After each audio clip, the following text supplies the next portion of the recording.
Today we're going to talk about Caleb Kelly and what is left for him possibly this season, and all that's coming up after the bumper. What do you mean you don't subscribe to my son's YouTube channel?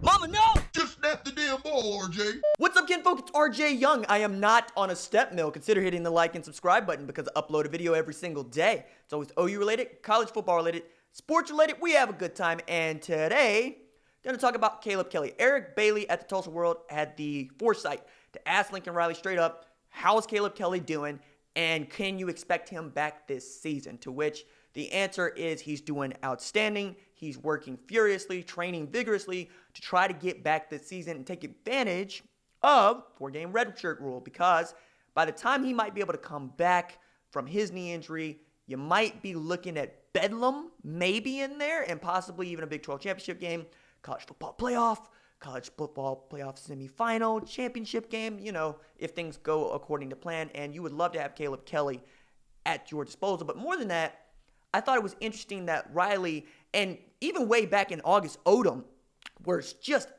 raving about how good Caleb Kelly has been for the linebacking corps, just helping coach him up, helping Deshaun White get where he needs to go, assuring Kenneth Murray Jr. that he knows what he's doing, helping guys like Levi Draper, Brian Meade, Brian Asamoah, Ryan Jones continue to develop. Odom has raved about him, and also while he's working for Sooner Vision, he's doing a couple of things behind the scenes, and that is not the kind of position that Lincoln Riley is just kind of letting anybody go into. Now, we all know that to play football at OU is also the kind of minor in media, because many of those guys go on to do things all over the country that have to do with sports media. Dusty Dvoracek's ESPN, WWLS, Teddy Lehman's over at KREF does the coaches show. We can continue to keep going here, man. I mean, JD Reynolds has his thing going on over there. We all know that most of the guys that go through OU football come out at least thinking about broadcasting in some way or shape or form, and many of them are good at it. And you would always want to listen to a former player and what they have to say, but it's unheard of for a active member of the roster to really be up front and in front of a microphone whenever it's got to do with being on the other side of that microphone, all right? So the fact that Riley just lets Kelly do this speaks volumes about how much he trusts him, and trust him not to say anything that, one, opponents could use against them, and two, would make the program look bad, right? And he's went on to say that, look, we know that guys that come through our program have a tendency to go into this field, and they do very well in it, but I wouldn't let just anybody go work at Sooner Vision, because I don't trust just anybody on this roster to keep their mouth shut about things that they should keep their mouth shut about. You got to remember, Caleb Kelly's still helping out, still in meetings, still very much on the team. So you could probably try to pick him and needle him about what's going on with the team if you were, I don't know, a journalist. But when I've been in the room with him, everybody's just really kind of jostling with him and saying, hey, how's it feel to be over here? And maybe you just want to go over there where there's a lot more money to be made, get back on a football field. But it is encouraging to, one, hear him in good spirits, two, to hear Riley and Odom say that he is not checked out, because that is a thing that guys tend to do when they have these season-ending injuries. For instance, finding out what Trey Norwood's doing and how he's recovering. I'm also kind of getting into this place where I really want people to talk about the injuries and what they are, and I get why you don't want to ruin the kid's draft stock, but it is what it is, right? And we're talking about Caleb Kelly is having a lower leg injury, we think, around his knee. We think it's an ACL, but we don't hear that from Riley, and I think that he's trying to protect them for their future. Same thing about concussions and other nagging injuries, and I think he wants to leave it up to them as to what they say and how they say it, but even then, they're not really talking at length about what's going on the injury front with this.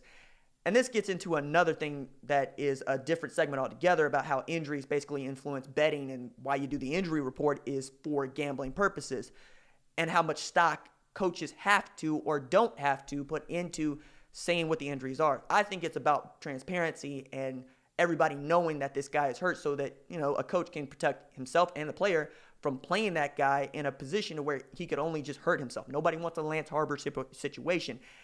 And I think when it comes to those sorts of things, Riley's actually really good. Like, he says out loud, no, we are not going to push that any further than we have to, or saying things like, that guy could have come back, but we want to be cautious with him, and we want to take baby steps with him. And I got to give him a lot of credit for that. even in today's age where it seems like we kind of know everything that's going on, we don't. And the fact that a Kenneth Mann can go through this entire preseason camp with kind of sort of not talking about what's kept him out, but also knowing that it's something serious enough to where they don't feel like he could come back until this game against Texas Tech, saying a lot about what Riley and the staff are doing when it comes to taking care of the players, and I want to applaud them for that, as well as the rehab situations, right? Because Bennie Wiley is in a very unique position, as is the athletic training staff at Oklahoma, in that they are responsible for tuning these race cars that we call football players. So when an ACL injury happens, like we think has happened with Caleb Kelly or has happened with Rodney Anderson in the past, or even with Michael Thompson, or even Starlin Baldwin, who just went into the transfer portal, you have a responsibility to help that kid get back to good and to just continue to check on him in his rehab. As somebody who's blown out his ACLs before, it's horrendously hard on your psyche, and you don't really trust the knee. And it's as much about physically being strong as it is mentally being strong, and just going out there and being able to throw caution to the wind and just do what you normally did without fear of blowing out your knee again, because it's real and it's going to be in your head just like any other traumatic injury might be in your head. This is part and parcel of the game, but it's a part of it that I want to continue to talk about and continue to bring into light, just as we have done over the years with concussions and what those things can do to the brain and what football in general can do to the body. All right, that's it for me. Doses.